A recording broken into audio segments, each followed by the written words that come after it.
Hey, everybody. I know there was a lot of concerns about people not being able to download the full documentary on Aptera.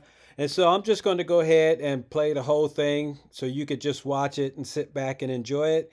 And, we'll just go ahead and let you enjoy this.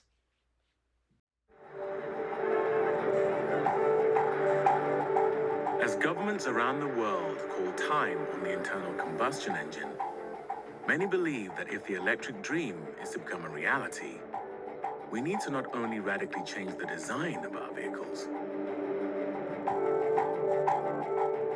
but also how we use them, and even how and where we make them.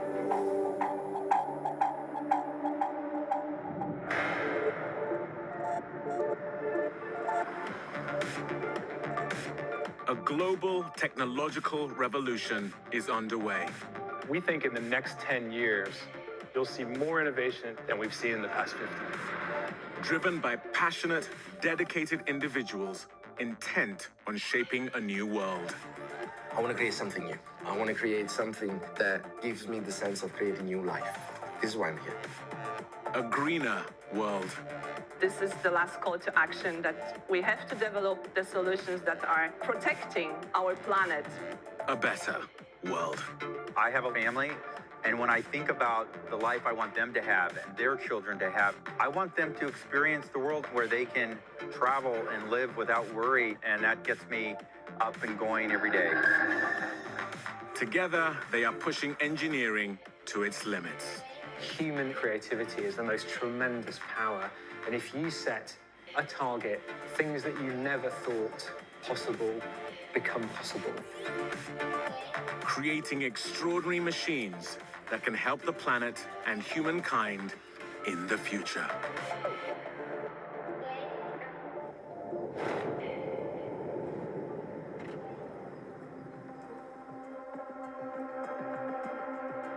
If we are to stand a chance in our struggle to limit global warming, a change in the way we travel will be essential. Transportation accounts for 24% of global CO2 emissions.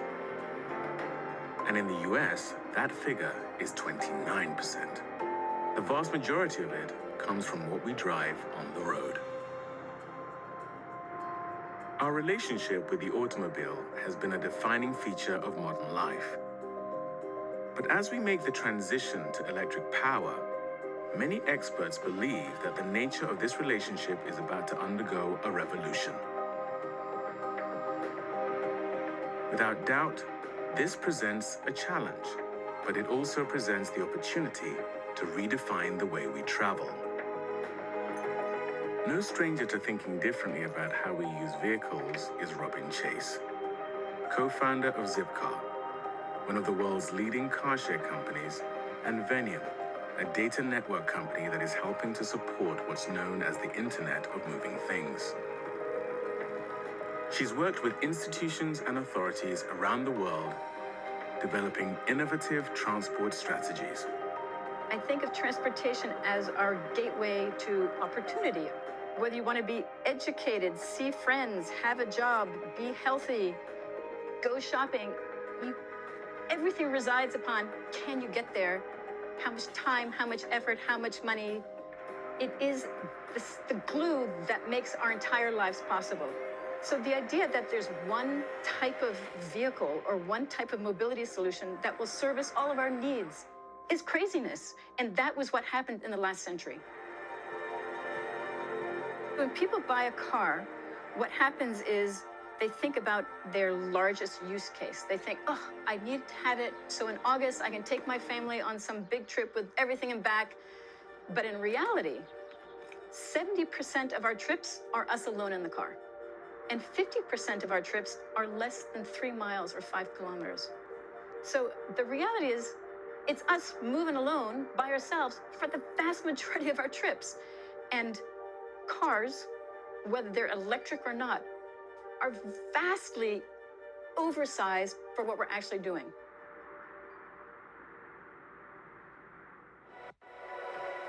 This is the Aptera, soon to be the most aerodynamic production car in history. With a potential range of 1,000 miles from a single charge, it's convinced over 15,000 customers to place an order before a single vehicle has rolled off the production line. But this is not the product of an automotive giant.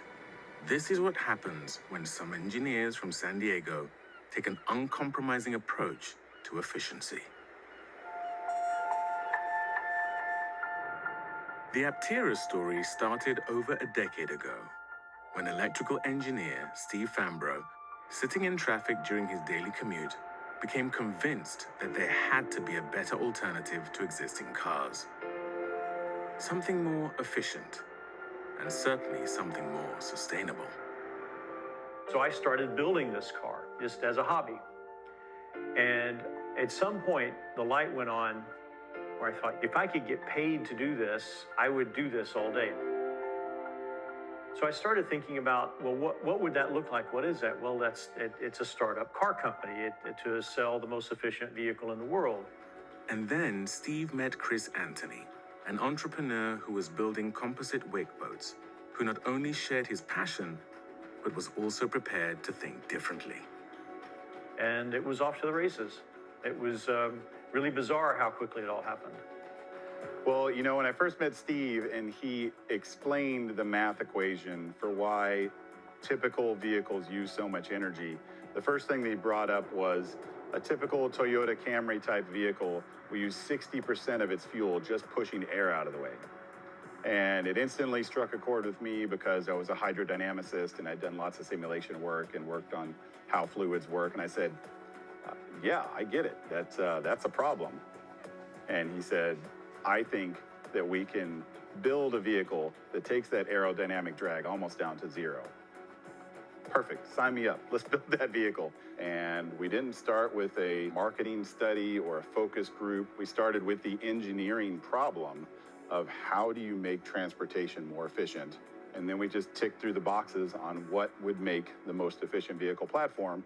And what you end up with is something that looks like what I have behind me. When I first started looking at low drag shapes, I thought, well, let's look at the streamliner hot rods from the 1950s and 60s. You had a lot of veterans who returned after World War II and were taking aircraft parts and drop tanks and turning them into hot rods and then taking them to the salt flats and seeing how fast they could go. And for the amount of horsepower and the size that they were, my back of the napkin calculations said that they should have been able to achieve much higher top speeds because of the streamlined shape. What I didn't realize, and I guess maybe what they didn't realize at the time, is that a perfectly symmetrical streamlined shape has very low drag in the free stream, up high in the air. But when you bring it close to the ground, it has a completely different effect. In ground effect, it becomes a much higher drag shape. And so to make a streamlined shape, but that's also low drag and ground effect, it looks different. And as it turns out, lots of creatures, fish, catfish, sharks, etc., that swim in the free stream, when they get down near the surface, they will change their body shape to lower their drag. And the reason they lower their drag is because nature hates inefficiency. Nature doesn't do anything inefficient. It's all about saving energy. So sharks really taught us a lot about how things work in ground effect. So that's why the Aptera looks a lot like a fish or a shark swimming close to the seafloor with a hump in its back. Before we went out fundraising, we said we need to have some third-party seal of approval. Who could we get to also examine the shape, maybe put it in their wind tunnel, give us a thumbs up that it is low drag. And so we hired NASA Langley low-speed wind tunnel. And we had a conference call with them, and you could hear all the scientists on the conference call. They're like, this is the lowest drag road vehicle we've ever seen. Like, what are you guys doing? How does this work? And we said, what? We hired you to tell us how it works. You're NASA. What has enabled the team to fine-tune their design in a way that would have been impossible a decade ago are the advances in computational fluid dynamics. This is a computer tool that can accurately analyze complicated aerodynamics and airflows. We bought a lot of servers. This is after we got our funding, and we ran CFD 24 hours a day for virtually every shape that touches the wind in the vehicle.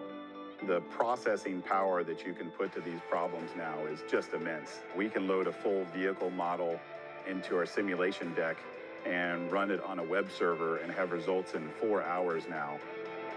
Incredibly, the entire Aptera car has less aerodynamic drag than just one side view mirror that you'd find on an average American pickup truck. One aspect of the vehicle's design that often draws attention is the fact that it only has 3 wheels. We determined that if we got rid of the rear wheel, one, we don't really give up any performance characteristics, but we gain in aerodynamics, we lose some weight from having the structure to hold that extra wheel, and we have less rolling resistance. So you have a certain amount of weight that's deforming the tire constantly on every revolution that you ever drive. So if you can decrease the amount of traction patch on the road, you get better overall efficiency. Our vehicle can go around the track as comfortably and as securely as any comparable four-wheel vehicle. And one thing crucial to its stability is its center of gravity, which is greatly helped by the choice of powertrain. How we power the vehicle is actually through the wheels. The motors are designed into the wheels. It takes the weight and puts it out at the corner of the vehicle, so you have a better center of gravity, which gives you more torque, so you get better 0 to 60 time acceleration, and it gives you more regen capabilities, so it saves your brakes and gives you better overall performance. Weight is crucially important to our efficiency, so the more we can reduce weight, the better. And one of the heaviest parts of an electric vehicle is the battery. Well, batteries are the most expensive part of the electric vehicle. And so if we can fundamentally reduce the number of batteries necessary to go from point A to point B compared to any other electric vehicle, then we're able to offer something that costs less to make and costs less to sell. The combination of less weight, reduced rolling resistance, and world-leading aerodynamics means you need less energy to power it. With 100 watt-hours per mile energy usage, you can do things like charge with a regular extension cord from your garage. The same cable that you charge your cell phone with is a cable that you can charge the Aptera with up to 200 miles overnight. Also, you know, if you're on a trip and you go to one of the roadside chargers, you're charging 4 or 5 times faster than any EV around you. But the Aptera has one more energy-saving trick up its sleeve: its solar-powered charging capability. All the more pertinent given the US Department of Energy's predictions that electricity consumption is set to increase by as much as 38% by 2050, in large part because of electric vehicles. We have a 700-watt solar panel on our roof, and that can produce over 4 kilowatt hours of power per day in sunnier places. That's 40 miles of free driving per day just because you parked it out in the sun. But for most Americans that drive less than 40 miles a day, 60 kilometers or so, you wouldn't have to plug it in. And the reason why it's even feasible is because the vehicle is so efficient. So if you were a big electric truck manufacturer or sedan with lots of batteries, you could cover the whole thing in solar and you might get 5 or 10 miles of trickle charge. Whereas if you can account for most of the daily miles from the sun without taxing the grid at all, then it makes it much easier to deploy electric vehicles across a wide area. It really is just striving to build the best production vehicle we can for the people that have reservations out there.